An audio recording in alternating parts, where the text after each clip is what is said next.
चाहते थे तुम तो दिल पर छा गए। तीखे नए नक्श, गालों में पड़ते गड्ढे और दिलकश अदाओं वाली एक खूबसूरत अदाकारा। कोई आंख मिला के देखे, कोई प्यार जता के देखे, दिल वालों लेके आई हूँ मैं अपनी। जो 60 के दशक में कई हिंदी फिल्मों में नजर आईं और कई बड़े एक्टर्स के साथ अपनी हिट जोड़ी बनाई। आई घटा बिजली कड़की झुमकी शराब भड़की। वो हसीन और मासूम दिखती थीं, तो साथ ही अपनी सॉफ्ट बातों से सबका दिल जीत लेती थीं। मैं सदके जाऊं मेरे सैया तुम आए। लेकिन क्या आप जानते हैं कि कुछ वजहों से इन्हें अच्छी फिल्में मिलनी बंद हो गईं और गरीब परिवार में पैदा हुई इस अदाकारा को अपने परिवार का पेट पालने के लिए बी और सी ग्रेड फिल्मों में काम करना पड़ा। तो क्या हम ये समझ लें कि मैदान जंग का सिपाही मैदान छोड़कर मंदिर में अपनी मंजिल ढूंढ रहा है? क्या आपको पता है कि इस अदाकारा की जिंदगी बचपन से ही शापित रही और आखिरकार बदनसीबी और बदनामी और विवादों की भेंट चढ़ गई। समाज ने ऊंच नीच की जो दीवारें चुनी हैं, वो हमेशा कायम रहेंगी। आप हमेशा मिस्टर कैलाश चंद्र की पूज्य पत्नी ही रहेंगी और मैं हमेशा बाई संगीता बाई की बदनाम और रुस्वा बेटी सलोनी। आप भी यही चाहती हैं लक्ष्मी देवी कि मैं जिस गंदी नाली में पैदा हुई हूँ उसी में मुझे जीना भी चाहिए और वही मरना भी। और क्या आप यकीन करेंगे कि इस हीरोइन के पति ने ही एक अजीब शक के चलते इनको और बेटी को गोली मारकर मौत के घाट उतार दिया, जिसने पूरे बॉलीवुड को दहला कर रख दिया था।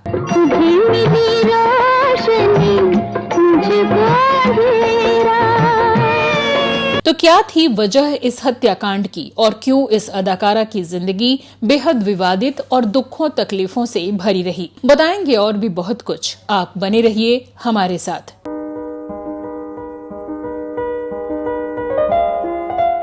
नमस्कार दोस्तों, मैं हूं श्वेता जया और आप देख रहे हैं वो पुराने दिन। दोस्तों, आज जिस एक्ट्रेस की जिंदगी की दास्तान हम आपको सुनाने जा रहे हैं वो हैं सईदा खान।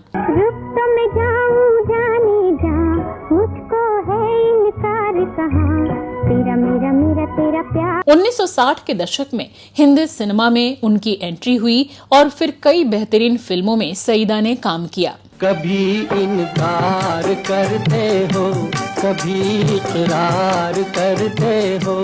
लेकिन कौन जानता था कि इस खूबसूरत हीरोइन का अंत इतना दर्दनाक होगा कि सुनने वालों की रूह कांप जाएगी। आज भी अगर कोई सईदा की ट्रेजेडी भरी कहानी सुनता है तो उसकी आंखों में आंसू आ जाते हैं। दास्ताने गम ये रहा कि वो अपनी फिल्मों के लिए कम और दुख भरी विवादित जिंदगी के लिए ज्यादा जानी गईं और उनकी जिंदगी का अंत भी ऐसा हुआ कि आज तक किसी भी बॉलीवुड कलाकार का वैसा नहीं हुआ होगा।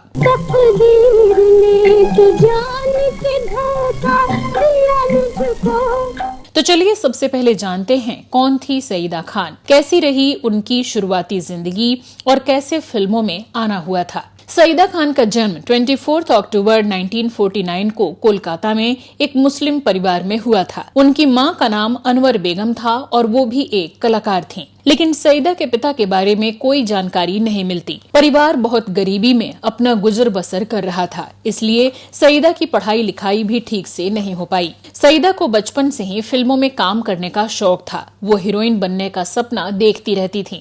तभी एक फंक्शन के दौरान उनकी मुलाकात फिल्मों के मशहूर प्रोड्यूसर डायरेक्टर HS रवेल से हुई। उन्होंने सईदा खान की मां से बात की तो वो तुरंत मान गईं। रवेल साहब ने सईदा को अपनी फिल्म कांच की गुड़िया में काम करने का मौका दिया। इस फिल्म के बनने में थोड़ी देरी हुई और इसी बीच सईदा की फिल्म अपना हाथ जगन्नाथ 1960 में रिलीज हुई, जिसमें उनके साथ हीरो थे किशोर कुमार।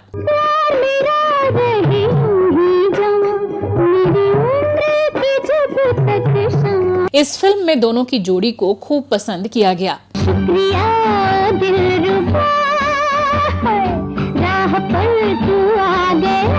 साल 1961 में रिलीज हुई फिल्म कांच की गुड़िया भी पसंद की गई और इस तरह फिल्मों में सईदा की शुरुआत अच्छी रही।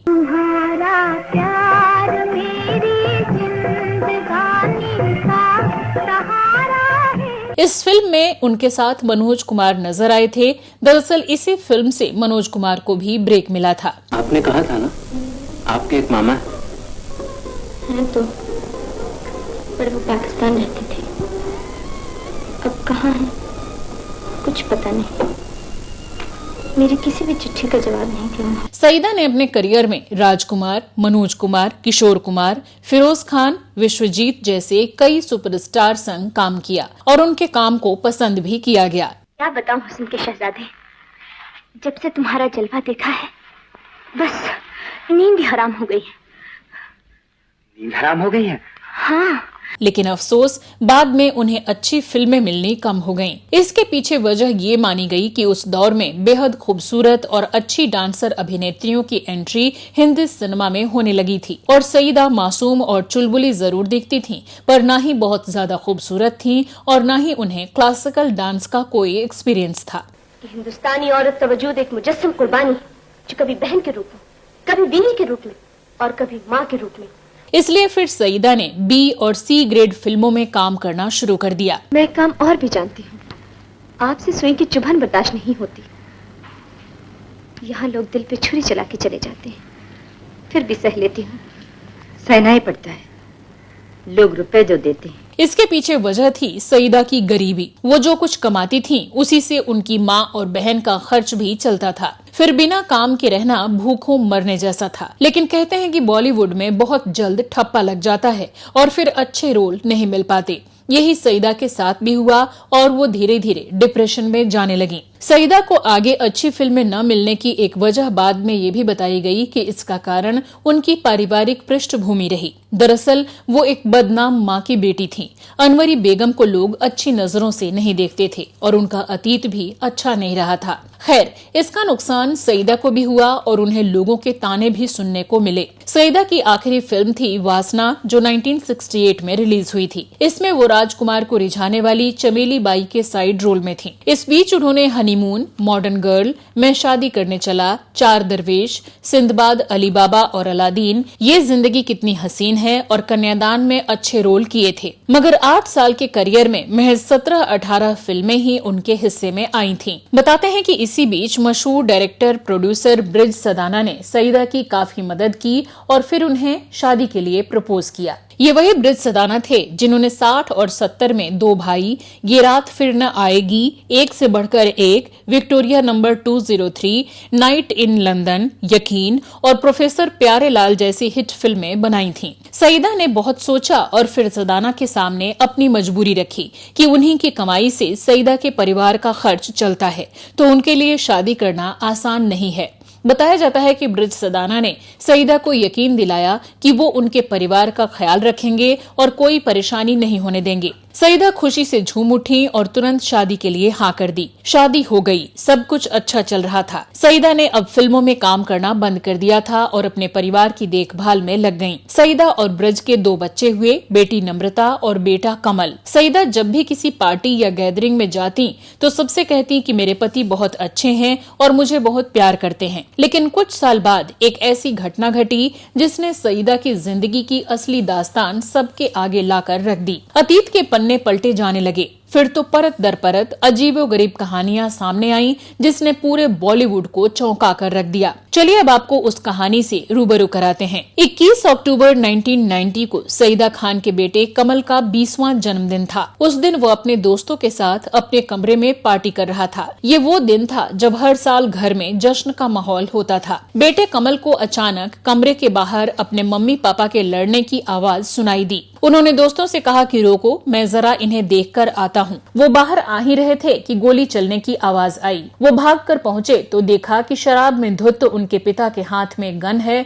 और उनकी माँ सईदा और बहन नम्रता दोनों खून में लथपथ वहीं पर छटपटा रहे हैं। उनके पिता ने पहले सईदा को गोली मारी थी, फिर माँ को बचाने के लिए दौड़ी बेटी को भी मौत के घाट उतार दिया था। ये खौफनाक नजारा देखकर कमल के मुंह से चीख निकल गई। तभी पिता ने कमल को देखा और उन पर भी गोली चला दी, जो कमल के कान को छूती हुई निकली और वो वहीं बेहोश होकर गिर पड़े। तब तक कमल के दोस्त भी बाहर आ चुके थे, पर ये खतरनाक मंजर देख उनके भी होश उड़ गए। आनन फानन में उन्होंने सबको हॉस्पिटल पहुंचाया और पुलिस को फोन किया। कमल को कुछ घंटे बाद होश आया तो उन्होंने ये पूरी दास्तान सुनाई। उन्होंने बताया कि जब मुझे होश आया तो पता चला मेरी दुनिया उजड़ चुकी थी। माँ और बहन दम तोड़ चुकी थी और बाद में पापा ने भी खुद को शूट कर लिया था। कमल ने उस भयानक रात के बाद हमेशा के लिए अपना बर्थडे मनाना छोड़ दिया और लंबे समय तक सदमे में रहे। बाद में बेटे कमल के बयान और परिवार वालों के हवाले से इस बात का खुलासा हुआ कि सईदा से उनके पति हमेशा बुरी तरह से लड़ाई किया करते थे और उनके ऊपर ऐसे इल्जाम लगाते थे जिसे सुनकर हर कोई हैरान हो जाता। इस बात की खबर घर वालों को भी थी और फिल्मी दुनिया के कुछ करीबियों को भी, पर सब खामोश रहे थे। अब आप सोच रहे होंगे कि आखिर ऐसी क्या वजह थी कि एक शख्स रातों रात हैवान बन गया और अपनी पत्नी और बच्चों को ही गोलियों से भून डाला। तो इसके पीछे जो वजह सामने आई वो हैरान करने वाली थी। दरअसल ब्रिज सदाना हमेशा शक करते रहे कि सईदा की छोटी बहन शगुफ्ता वास्तव में उनकी नाजायज औलाद हैं। उन्हें बताया गया था कि शगुफ्ता को सईदा की मां अनवरी बेगम ने गोद लिया था, पर फिल्म इंडस्ट्री में भी सईदा और शगुफ्ता को लेकर तरह तरह की बातें होती थीं। शगुफ्ता का चेहरा बहन सईदा से मिलता था और सईदा भी बहन का कुछ ज्यादा ही ख्याल रखती थीं। ब्रिज सदाना को इस पर शक होता था। हालांकि बहनों का फेस आपस में मिलता है, लेकिन फिर भी इसी बात को लेकर उनका सईदा से अक्सर झगड़ा होता रहता था और आखिरकार ये इस हद तक बढ़ गया कि खून की नदियां बह गईं और एक परिवार तहस नहस हो गया। 3 जानें चली गईं और चौथा हमेशा के लिए टूट गया। इस हादसे के करीब 11 साल बाद 2001 में बेटे कमल सदाना ने शादी की। बता दें कि इस हादसे के साल भर बाद कमल ने बॉलीवुड में एंट्री की। वो काजोल की पहली फिल्म बेखुदी के हीरो रहे। मुझे क्या पता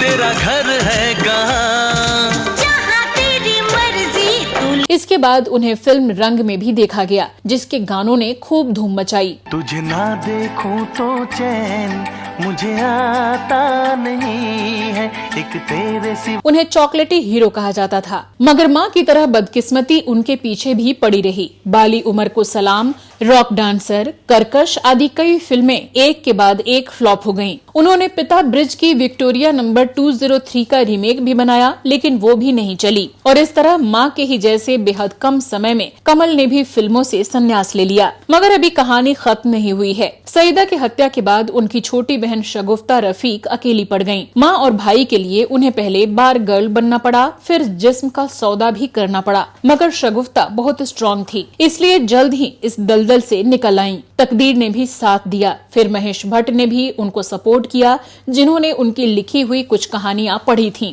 जिंदगी के कड़वे तजुर्बों को शगुफ्ता ने कलमबद्ध किया, जिसे तराशा और एक अच्छी राइटर बन गईं। बता दें कि उनकी लिखी फिल्मों की कहानियां बेहद दमदार रही हैं, जिन्हें आपने भी जरूर पसंद किया होगा। फिल्म वो लम्हे, आवारापन, राज 2, राज 3, जिस्म 2, मर्डर 2, आशिकी, हमारी अधूरी कहानी, ये सभी स्टोरीज शगुफ्ता ने ही लिखी हैं और अब वो फिल्म इंडस्ट्री का एक जाना माना नाम है। सईदा और उनकी बहन की क्या हकीकत थी हमें नहीं पता, पर उनकी दुख भरी जिंदगी और दर्दनाक अंत वाकई हैरान कर देता है। ईश्वर उनकी आत्मा को शांति दे। आपको हमारा आज का ये एपिसोड कैसा लगा, कमेंट सेक्शन में लिखकर जरूर बताइएगा। आप YouTube के थैंक्स बटन के जरिए हमारे काम को सपोर्ट भी कर सकते हैं। तो चलिए कुछ और नए किस्से कहानियों के साथ अगले एपिसोड में आपसे फिर होगी मुलाकात। नमस्कार।